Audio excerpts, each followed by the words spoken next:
Welcome to Ascended Masters at Work Radio with your host, Shirlene Reeves, the world's business success coach and author of Selling Through Your Heart, empowering you to build relationships for financial freedom, where we focus on taking the right step-by-step actions towards generating a consistent business income. Listen in as Shirlene empowers small business owners and her $1 million business blueprint. On Ascended Masters at Work Radio, you'll discover the secrets to building an effective income-generating business. Find the answers for selling your programs and products without rejection.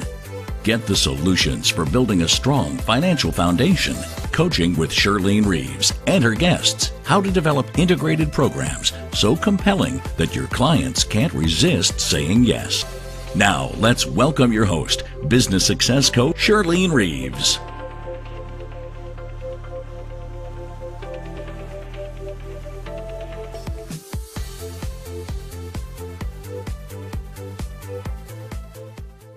Hello and welcome back, my friends. I'm so fortunate that you are here with me to discuss this really fun topic that I have for you today. It's all about our pets and our own personal behavior. Did you know that a lot of our very own limiting beliefs show up in our pets? For so many years, I trained Manchester Terriers in the show ring, and in fact, I had the top winning dogs in the nation. People would fly their dogs to me, I lived in Sacramento at the time, from all over the nation because they didn't know how to work with their dogs in a way that would create their championship. So that was my job. Well, not really a job. I kind of volunteered because most of them were my very own bloodline and came from the dog that I so adored at that time in my life, and her name was Misty. She was the top winning brood bitch and the top winning Manchester Terrier. I had a wonderful time learning about dog behavior, and I really saw a lot of challenges that came into my home after the dogs arrived off the planes. And I began to see what the individuals were like that own these dogs. And believe it or not, many times I had to tell them that they couldn't even come and watch while I had the dog in the ring, or they could only watch from afar, because the many bad habits that the dogs came with were created by their parents. I thought, how can we parlay this into business and the science of relationships? The reality is it's very easy to do because we can read in the dog's eyes and the dog's behaviors exactly who their parents are. We can also see their limiting beliefs, their fears, their sadness. I frequently say that we can't hide on our faces what we're feeling inside. It's just not possible. Our actions say exactly who we are in that moment. And of course, as you know, they can change very quickly. But it really helps you read a person when you're in business. If you look into their eyes, you can read what they're experiencing at that time. You can see their fears, you can see their grief, you can see simply by how they act around you, who they are inside. So if you thought you've been hiding or trying to be invisible, it isn't happening. We can see right through you. We can pick up your energy, just like we can with a dog, or a dog can with us. And that's why so many dogs have difficulty with living in homes. It's because they don't have good leaders in their home. Their person is not a good leader, and their person doesn't know how to be a leader, so they have to take control. And that's not a fun thing when the dog takes control. Have you ever noticed that? So today I want to bring you this special person. I have so many people that want to be on my show. I have a lot of respect for all of them, but only some are that very special person that can give us a message that may change our lives. They are the ones who are connected to the universe and how the universe works. And that's why we call this show Ascended Masters at Work. The universe is what dictates our lives and how we live in it. It also has a big part of how we build relationships. And the truth be told, it also has to do with sales. Can you believe that? Because if you're going to be pushy and demanding and constantly hammering on people to buy, they're going to turn around and snap at you just like a dog would and reject you. But on the other hand, if you're loving, caring, kind, and heartfelt, then, of course, they're going to be your new best friend. So let's talk to this wonderful person that I'm bringing on the show today. And let me tell you a little bit about her first. I can tell you for sure that she knows exactly what I'm talking about, because after a decade of working at some of the most prestigious advertising agencies in New York City, she left the glitz and glamour of Madison Avenue to pursue a true sense of fulfillment, which she found working with dogs and their humans. Upon certification through traditional dog obedience training programs, she realized there had to be so much more that could be done to honor the connection between the loving pups and their humans. As a result, this very special person created her own mindful approach to living, connecting with, and training your dog. Her name is Denise Mange, and she has methods that foster true partnerships and heart-centered connections that really deepen the compassion and understanding of the lessons your animal companions are here to share with you. And she uses such methods as meditation, chakra work, animal communication, sacred geometry, and pet numerology in conjunction with fundamentals of traditional obedience training. You can think of it as self-help for your pet's sake.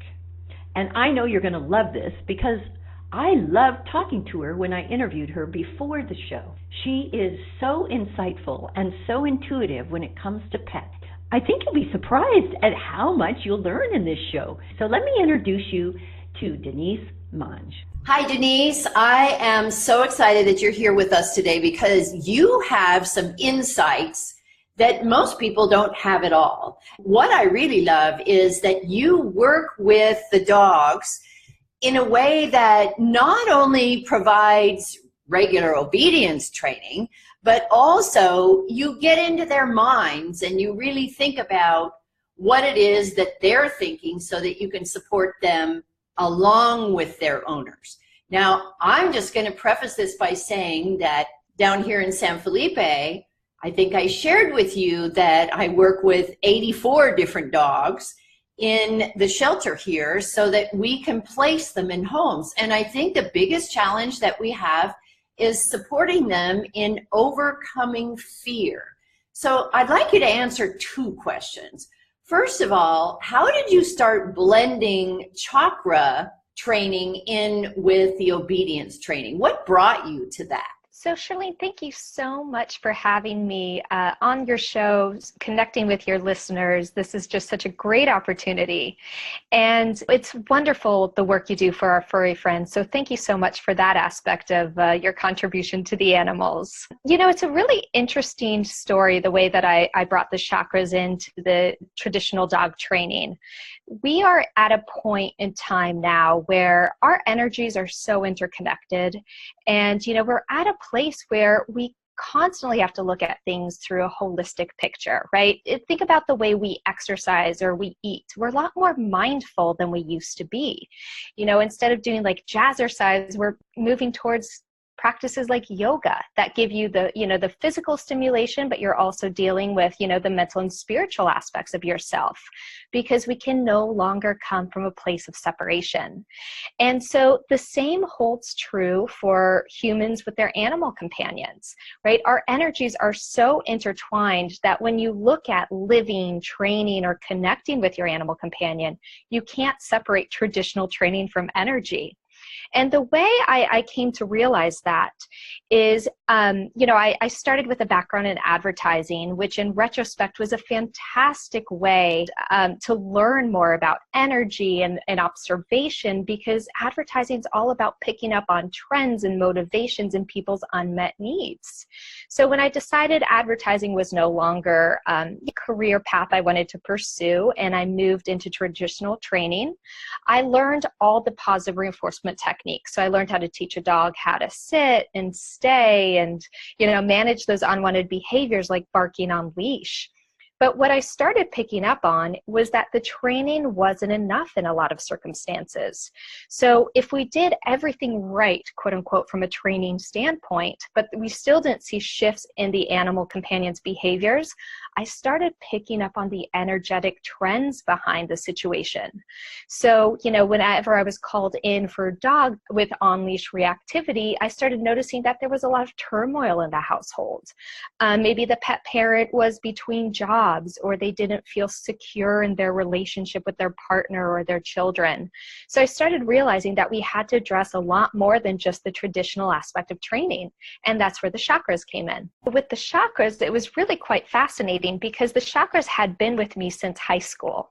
I grew up in Brazil, in São Paulo, so we were very adept at energy and talking about energies, and we're very open to that part of life. So I actually became certified in Reiki when I was in high school. So I learned all about the chakras and their different themes and where they were located on the body. So as I started working with pet parents more one-on-one and more closely, I started realizing that a lot of the universal themes associated with the human chakras started contributing to the pet behaviors. So in my work, I created a beautiful roadmap that maps out pet behaviors against chakras and the universal themes they carry so that we can start more easily addressing the emotional component to your animal companions training. Denise, I love something that you said, and that is training isn't enough. I've found out in the shelter that there's so much more than just the training. There's building trust, there's overcoming fears, there's dealing with interactions with people, and then there's dealing with interactions with dogs, other dogs. I have found that people are the same way. When I'm trying to teach them how to get on media and really make an impact, all those same fears come up as what I see in the animals, which is kind of funny. And I think that the many years of dog show and training dogs has supported me in training the people, the business owners that I work with, because it's all about the psyche before they can step into their role. Don't you agree? It is, and you illustrated the point so beautifully that our animal companions are mirrors for our own energetic terrain. And because they are some of our most intimate relationships in our lives, they see us at our most joyful, at our most vulnerable, we open ourselves up to our animal companions in a way that we don't necessarily do around other humans for fear of judgment. So because of that, our animal companions are the perfect dress rehearsal. I always like to say our animal companions mirror us because we both have lessons that we're here to learn together in this lifetime. The same way we're working towards, self-actualization and, spiritual growth and personal growth, our animal companions are doing the same. So we tend to call into our lives animal companions who help us along with those lessons.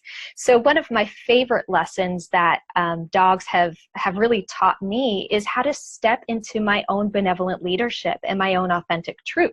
I have a tendency from, childhood to be a people pleaser, and the animal companions taught me, in order to lead effectively and be the best person you can be, you need to create your energetic boundaries and stand in your truth and find your voice.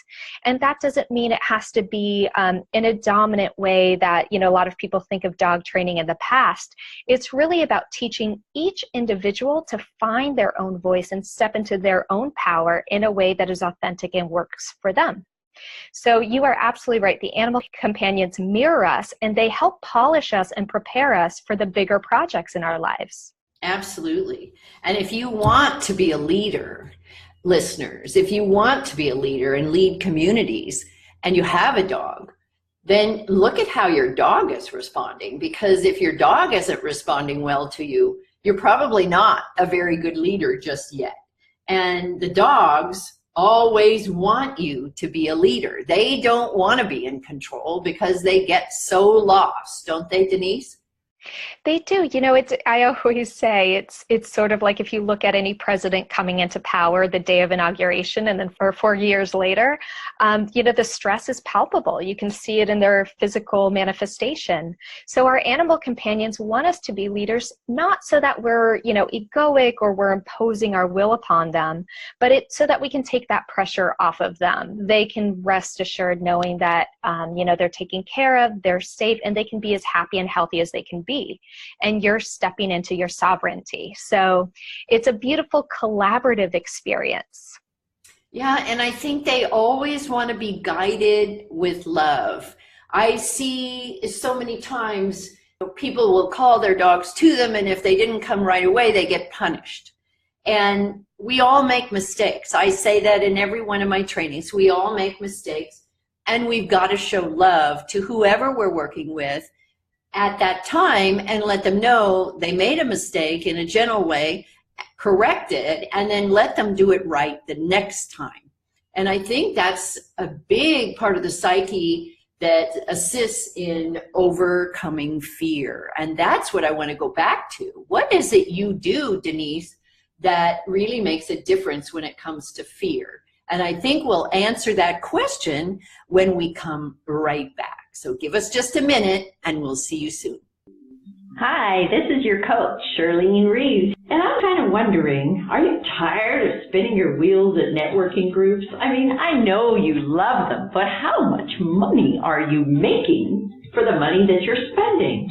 Do you want to boost your sales and get out of your own backyard? Perhaps you'd like to generate a larger income and create a massive impact in the world. If you're concerned about market competition or meeting sales quotas or overcoming the anxiety of building a business that generates an income, then the knowledge and information in my new book, Selling Through Your Heart, will help you take your business to the next level so you can achieve all that you desire. In the pages in Selling Through Your Heart, I give you my tips and strategies and sales ideas utilized for 28 years. Every one of them has been tried and tested. I give you my $1 million secret for how I built my nationwide company with 23,000 people working under me. Wouldn't you love to know those secrets? Well, you can get them all in my new book, Selling Through Your Heart. This book is full of real-life insights, inspirational stories, and easily applied advice. Go to sellingthroughyourheart.com and order your book today. Hi, everyone, and welcome back to Ascended Masters at Work. I'm your host, Shirlene Reeves, and we are speaking with Denise Mange, who is just so phenomenal when it comes to reading your dog's mind and figuring out what's in your mind and how to support you both in moving forward in a positive way. And before we went to break, I asked her a very important question because I work with so many dogs that have a great deal of fear, and they learn to trust just me, but then transferring that trust to other people and other engagements while we're out walking on the beach or in town is difficult. And I see it in other people. Sometimes they back up and they're afraid, just like when I train them to get on video, my students back up and they're afraid. Oh my gosh, I don't think I can do that. Oh, I don't know if I'm going to look right. I don't know if I can face the criticism that may come about. So let's ask Denise, what is it you do with fear and how do you deal with it within the dogs? Fear is such a primal instinct that drives not only our animal companions, but our humans. And it all has to do with matters of the first chakra. The first chakra is associated with themes of our interconnectedness, the feelings of grounding, safety, security, support, victimhood, and feeling like we have control over our lives. And a lot of our fear stems from the fact that we don't feel like we are standing on solid ground. And it's the same for our animal companions, right? The dogs that you've worked with, I'm sure, maybe their home life hasn't been as stable or they had a traumatizing situation. To be honest, Denise, they've never had a home life. They're all street dogs and they have no concept of what it's like to have a person that loves them. That's beautiful, because that's kind of fear of the unknown, right? What is this? How can I trust?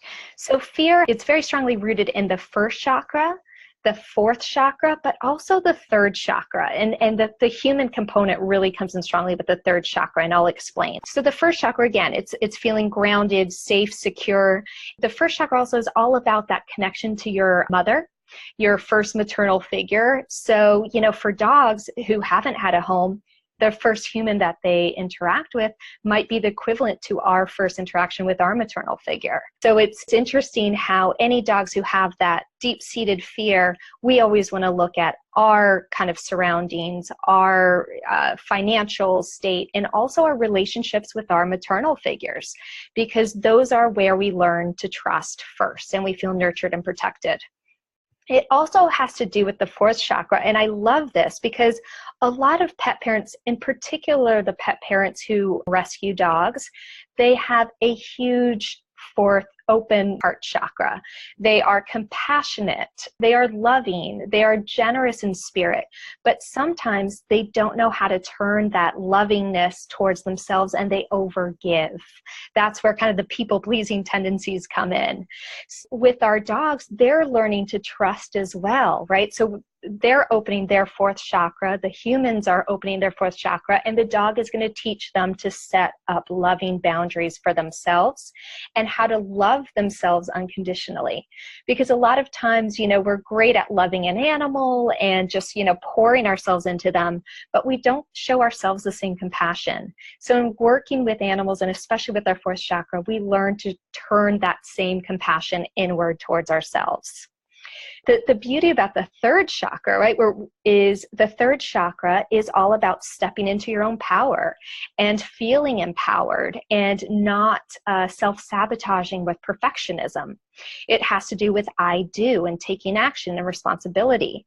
And dogs are fantastic at helping us do this. If they're barking at us, if they're challenging us a little bit, quote unquote, because, it's never us versus them. It's always a dance that we're doing together. It's an invitation to really stand more firmly in your power. They're basically saying, you got this. You know you can do it. You can't mess up. We're going to get through this together. So fear really has to do with a few different chakras within the humans and the animal companions. I love that. I love that dance, because I have Ginger at home with me now, and I brought her home as a foster. She's been here with me for 2 weeks, and now she's beginning to test. I always say, give them 3 weeks, you see who they are. But now she's beginning to test me, and she's doing things that she didn't do when she came in for the first 2 weeks. I have to admit, for being a street dog, she's been absolutely wonderful. But now, I'll tell you a fun little thing. You'll love this. I have this pot, like a flower pot, and it has all these shells in it. And so now she started taking one shell out at a time and putting it in different places. And she's literally hiding them from me. And she takes great pleasure in watching me get down on my knees. And I put it back, and then she'll go get another one and do the same thing. And I'm just cracking up. That is amazing. And as you're telling this story, oh, that just lit my heart up. But I also pulled the numerology behind her name. And her name is incredibly balanced. And it's characterized by the vibrations of 7, 9, and 5. 7 is that spiritual truth seeker. So she's helping you understand the universe and, open up to the mysteries of the universe and develop your intuition a little more deeply, as animal companions often do. Interestingly enough, she also has a lot of 9 vibration in her name, which is the number of ascended masters. Yeah, that's who I work with. The name of the show. Exactly. I was like, look at that. And then the third vibration within her name that's very strong is 5. And that's the energy of the freedom loving explorer. So she's going to be reminding you to play, to experience life. When we interpret her as being a little challenging, sometimes it's like, human children. Some children, you say, no, don't do that. You're going to get hurt, or, that's not appropriate. And they'll listen to you. other kids have to experience the situation for themselves before they can learn from the experience. So Ginger is very much, she needs to experience, taste, touch, feel, go through a situation. She's not just going to take anyone's word for it. So her name is beautiful, and she's calling in these wonderful vibrations for you. Well, and the interesting thing is she chose me. She is not a dog I would have chosen at all. And she chose me. There was just no way around it. That's so fantastic. Oh my gosh. And honestly, you know, just looking at the total vibration, so we talked about some of the frequencies within her name, but the numerology that she carries with her name is that of a 6, which is a responsible caregiver. So she's got that loving energy. If you're sad, she's going to be right there with you. She really is there to show you love and open your maternal instincts towards her, which might have shut down a little bit when we lose our animal companions. You know, to your point, we always say, gosh, I can't go through that again. And it takes a special little soul to open ourselves back up. When I lost my dog of 17 years just this past March. And so it was very hard for me to bring anybody home. I really didn't want to, but she was so insistent on going home with me that finally I just brought her home. And all she does all the time is give me love and support and doesn't get into too much trouble. Thank goodness, having come off the street. Oh, that is so kind. That is adorable. Yeah, I really had no choice. And she's so funny when she sits down, because she'll sit, and if I'm sitting, then next thing you know, I've got a paw around me. So again, it's no surprise in the times that we're in that kind of resource guarding of the pet parent has to do with the first chakra again. And the reason why the first chakra has come up so much, and our animal companions have brought up issues around the first chakra, is, you know, we're moving into that new world, that tomorrow, that future, that age of Aquarius that we've all been calling in. So we all feel, you know, we have 1 foot rooted in the old and 1 foot rooted in the new. So that creates a little bit of insecurity. So our animal companions really want us to work on this first chakra, because it has to do with safety, security, grounding, but it also is important that we have a balanced first chakra and that it's secure and grounded so that we can call in that abundance into our lives, whether it's from a personal standpoint or into our businesses. So resource guarding, again, has to do with the first chakra, but there's tinges of the second chakra, which has to do with the myth of separation. So it has to do with creation, with guilt, with desire, with balancing our needs with other people's needs. But the most important thing about the second chakra that is linked to the first chakra, which is all about our interconnectedness, is the second chakra is reminding us that the myth of separation is the biggest fallacy out there. It's never us versus them. It's never us versus our dog, or us versus our boss, or us versus our competition in business. We're all together, and we can balance the yin with the yang and our needs and their needs, and we can find that place of collaboration with everyone.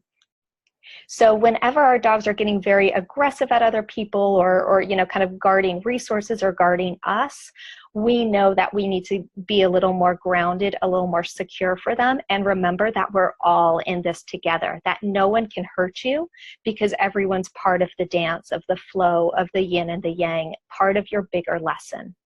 Now you can all see how much value Denise brings to the table. Look at what she did. She took the name of this dog that I hardly know and told me all the insights about her. And that's what I love about Denise. And we have been getting some great dog tips that relate to who we are as a person and our businesses. And of course, if it relates to our businesses, it also relates to our lifestyles. I have seen some really aggressive Yorkies that are protecting their owner, and they won't let anybody reach for their owner or give them a hug, and they just get nasty about that.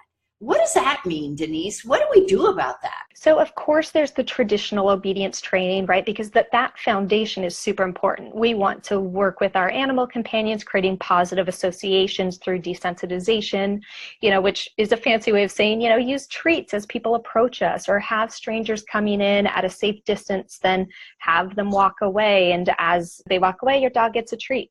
So of course there's a lot of the traditional stuff we have to do, but then from an energetic standpoint, we want to look at our limiting beliefs associated with that situation.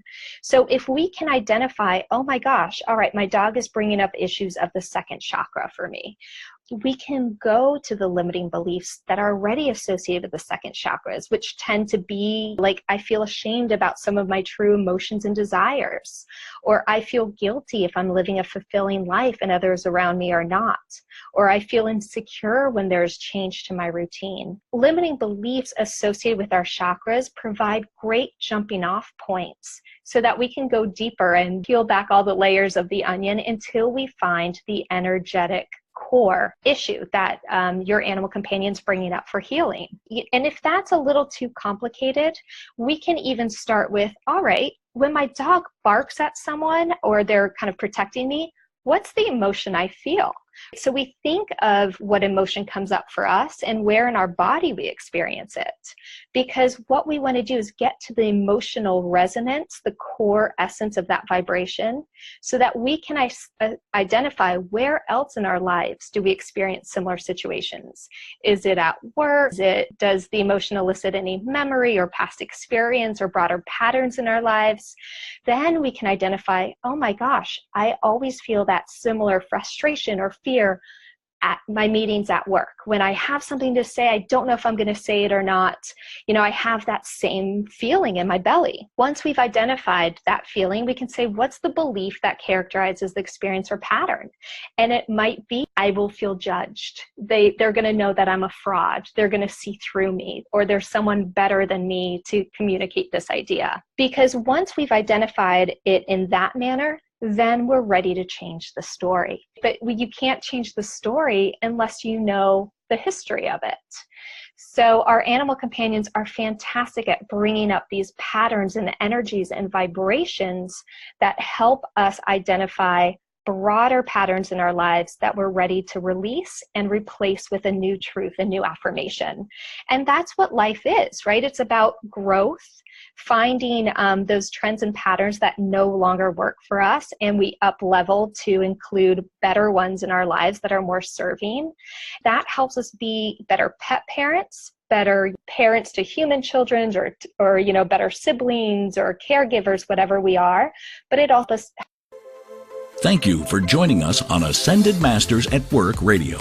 We hope you gained insights that will change the way you do business, generate a consistent income, and provide a new enlightened path toward financial freedom and designing the lifestyle of your dreams.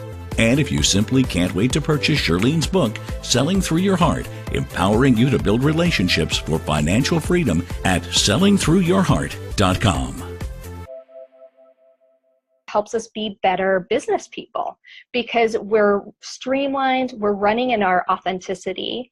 We're not letting those old stories slow us down. So Denise, I love that message with regard to really our inner balancing. But if we've been acting in a way that's created this in our dog, how do we address it with our animal? Whether it's with animal companions or in business, if we try to impose ourselves and our wants and our stories on other people, they sense the inauthenticity and they reject you.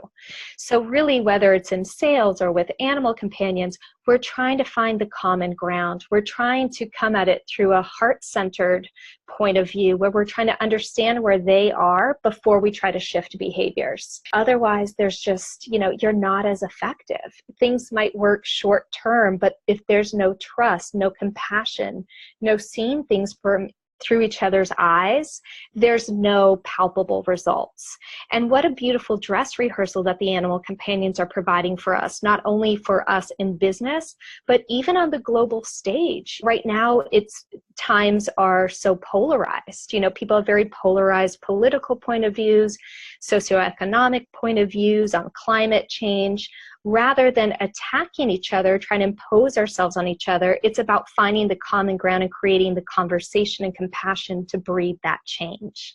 So our pets are this amazing microcosm for humanity even. Wow, I just love this because I talk all the time about how what we have in our head shows up on our face and in our actions. And now you're bringing another level of this into it, where the dogs can literally sense what it is that we have inside and they react accordingly. And I want to bring up this one gentleman that I saw. I watch all the dog training on YouTube. And there's one gentleman that there was a dog that was really aggressive and he just grabbed onto the leash and decided he was going to tell this dog how it was going to be. Well, ultimately he got bitten because he built no trust.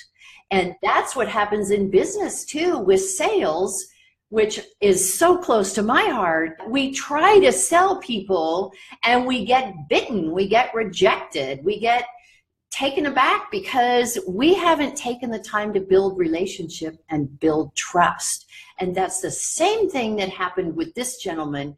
As he was recording, I watched him get bitten because he was so rough with the animal and he took no time to connect with the animal and build a relationship.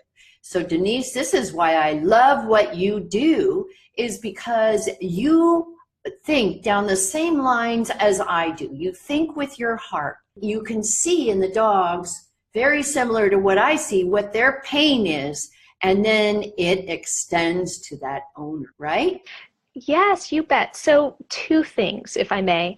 One is whether or not you have an animal companion at home, we can do very small things to shift the energies around our relationship as humans with the animal, realm. And even small things of changing our verbiage from pet owner to pet parent or pet guardian, that changes the conversation and the energy. And so that's something, if you are an animal lover, but you don't happen to have a little furry friend at home, small thing you can change in your day-to-day that'll just get people kind of shifting and changing their mentality about how we perceive our animal companions and pets. And then the second thing I want to say that animal companions are so beautiful at bringing up, they see you for who you are. They see your sparkle and the light, even when it's too dim for you to see it yourself. So if you're ever having moments of self-doubt, just look into your animal companion's eyes or find an image of an animal that really speaks to you on the internet or an animal in the wild and just sit with it and let their love shower upon you. Our animal companions are here, whether, domesticated or in the wild, to really remind us of the deep love and interconnectedness that we share.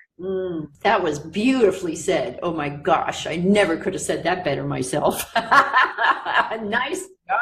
So Denise, do you have any final thoughts for my listeners that could really make a difference in their lives, something they can do today as a takeaway?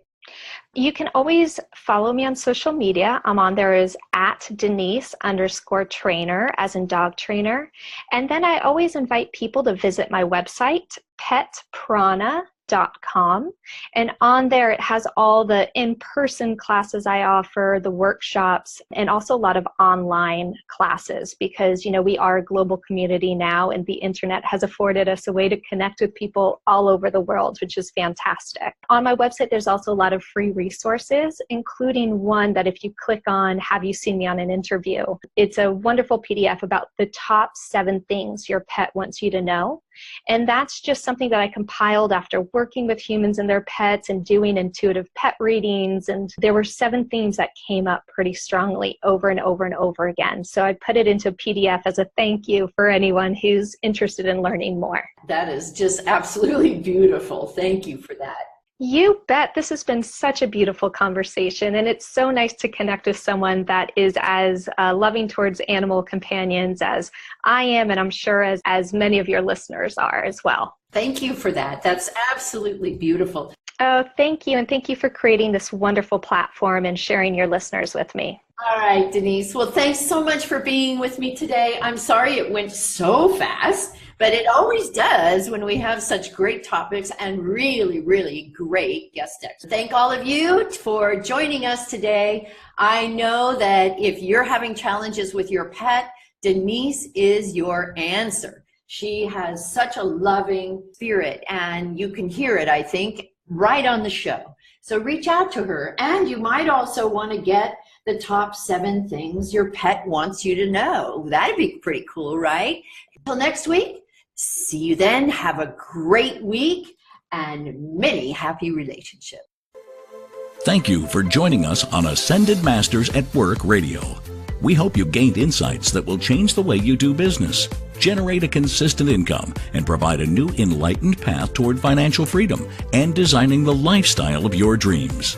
And if you simply can't wait to purchase Shirlene's book, Selling Through Your Heart, empowering you to build relationships for financial freedom at sellingthroughyourheart.com.